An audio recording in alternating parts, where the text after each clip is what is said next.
August 4, 5 తేదీల్లో అతిపెద్ద 5 ముఖ్యమైన గుడ్ న్యూస్‌లు వినబోతున్నారు. వాళ్ళ జీవితంలో అతిపెద్ద చేంజ్ అనేది రాబోతుంది. అయితే ఆ 5 పెద్ద గుడ్ న్యూస్‌లేంటి? అలాగే ఈ రాశివారి జాతకం అనేది ఏ విధంగా ఉండబోతుంది? ప్రతి ఒక్క విషయాన్ని చాలా వివరంగా ఇప్పుడు మనం ఈ వీడియోలో చూసి తెలుసుకుందాం. కాబట్టి ఈ వీడియోని ఎక్కడ స్కిప్ చేయకుండా చివరి వరకు చూడండి. అప్పుడే మీకు ఏం చెబుతున్నామో పూర్తిగా అర్థమవుతుంది. అలాగే వీడియో నచ్చితే లైక్ చేసి మన ఛానల్ని సబ్స్క్రైబ్ చేసుకోవటం మాత్రం మర్చిపోకండి. పక్కనే ఉన్న బెల్ ఐకాన్ని నొక్కి ఆల్ సెలెక్ట్ చేసుకుంటే మేము ఇలాంటి వీడియోస్ అప్లోడ్ చేయగానే ముందుగా మీకు నోటిఫికేషన్ వస్తుంది. ఇక వివరాల్లోకి వెళ్ళిపోతే, ముఖ్యంగా ఈ రాశి వారికి మీ చుట్టుపక్కల ఉన్న వాళ్ల వల్లే మీ ఎదుగుదల అనేది ఆగిపోతుంది.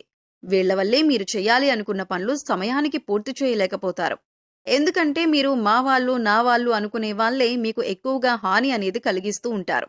ఒక రకంగా చెప్పాలంటే మీ ప్రతి ఒక్క దుఃఖానికి బాధకి వాళ్లే కారణమవుతారు.